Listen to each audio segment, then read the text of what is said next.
The Forest School. A Tale of Woodland Wisdom. And now, attention. A riddle. I'm a silent hunter of the night, with big round eyes and excellent sight. My head can turn almost all the way around, but one thing about me might leave you spellbound. What am I known for that's quite unique? Is it I can swim underwater to catch fish, or I can't move my eyes, so I turn my whole head, or I can mimic human speech like a parrot? You will find out the correct answer at the end of the story.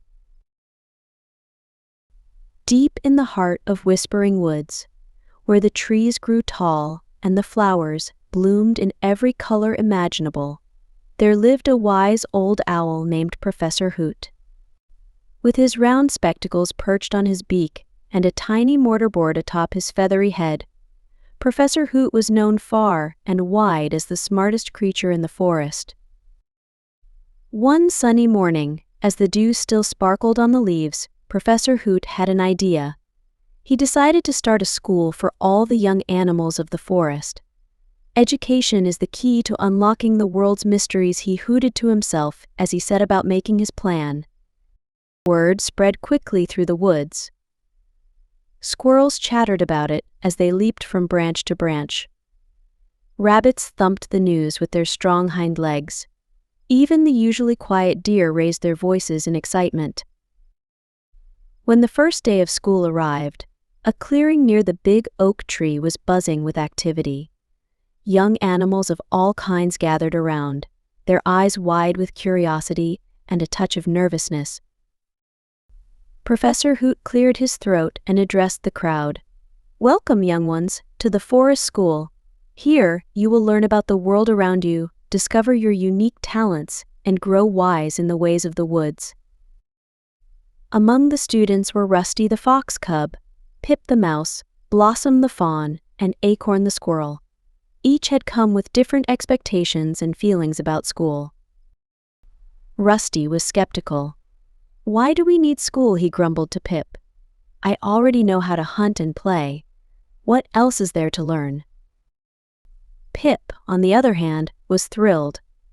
"Oh, there's so much to discover," she squeaked. "I can't wait to learn about everything."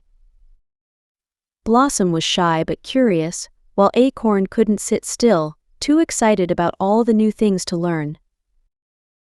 Professor Hoot began with a lesson on the different types of trees in the forest.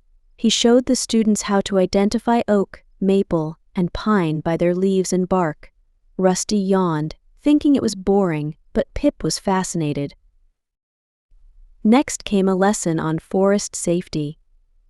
Professor Hoot taught them how to recognize poisonous plants and what to do if they encountered a dangerous animal. This caught Rusty's attention. He realized there was more to survival than just hunting. As the days went by, the young animals learned about the changing seasons, the water cycle, and even basic mathematics by counting acorns and berries. They discovered the joy of reading as Professor Hoot introduced them to stories of great animal heroes from forests far away. Blossom, who had been quiet at first, began to bloom with confidence as she excelled in art classes, creating beautiful leaf collages. Acorn found his calling in physics, understanding the principles behind his acrobatic jumps from tree to tree. Even Rusty, who had been reluctant at first, started to enjoy school. He discovered a talent for problem solving and often helped his classmates figure out tricky puzzles. One day, as autumn was painting the forest in shades of gold and red, Professor Hoot announced a special project.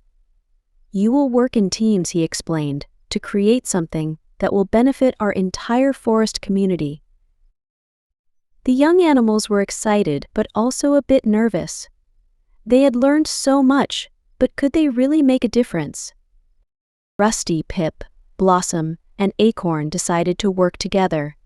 They spent days brainstorming, sometimes arguing, but always coming back together with new ideas. Finally, they had their plan.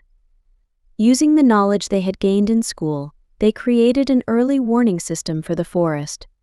Acorn and his squirrel friends would act as lookouts in the treetops. Birds would spread messages quickly over long distances. Burrowing animals like Pip would create a network of underground message tunnels, and ground-dwelling animals like Rusty and Blossom would coordinate the response to any dangers. When they presented their idea to Professor Hoot and the rest of the school, everyone was impressed. The wise old owl's eyes twinkled with pride. "You see," he said, "this is the true value of education. It's not just about facts and figures, but about learning to work together, solve problems, and make our world a better place." The school project was a great success. In the following months, the early warning system helped the forest animals prepare for a big storm, avoid a forest fire, and even warn each other about a group of human hunters who had wandered too close. As the school year came to an end, Professor Hoot gathered all his students for a final lesson.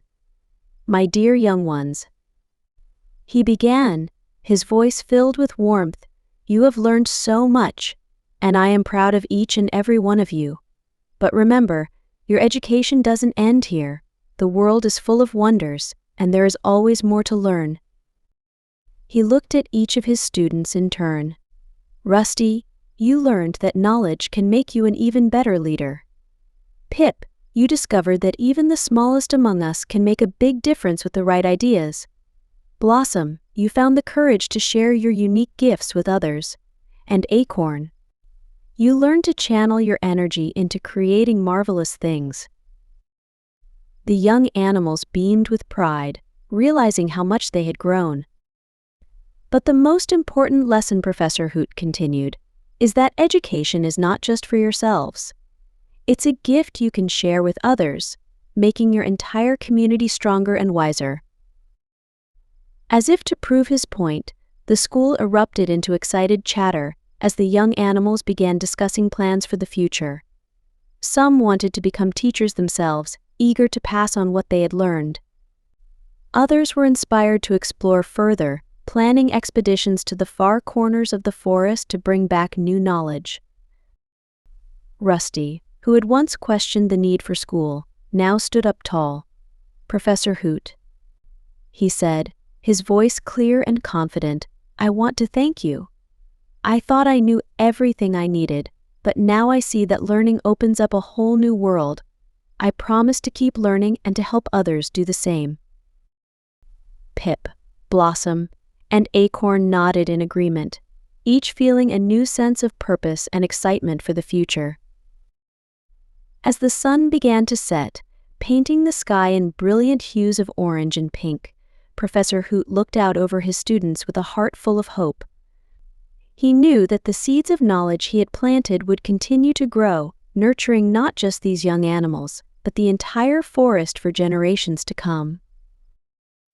The forest school had taught them all that education was more than just learning facts. It was about growing, exploring, and working together to create a better world. And as the young animals said goodbye to their first school year, they knew that their greatest adventures in learning were still to come. For in the heart of Whispering Woods, a love of learning had taken root, promising a future as bright and endless as the stars that now began to twinkle in the evening sky. The end. And now the correct answer to the riddle. The correct answer is: I can't move my eyes, so I turn my whole head. I can't move my eyes, so I turn my whole head. This is correct. Owls have a unique adaptation where their eyes are fixed in their sockets. Unlike humans and many other animals, owls cannot move or roll their eyes. To compensate for this, they have developed the ability to rotate their heads much farther than most animals. An owl can turn its head up to 270 degrees, about 3/4 of a full circle, in either direction. This allows them to look in almost any direction without moving their bodies, which is very useful for hunting and spotting danger.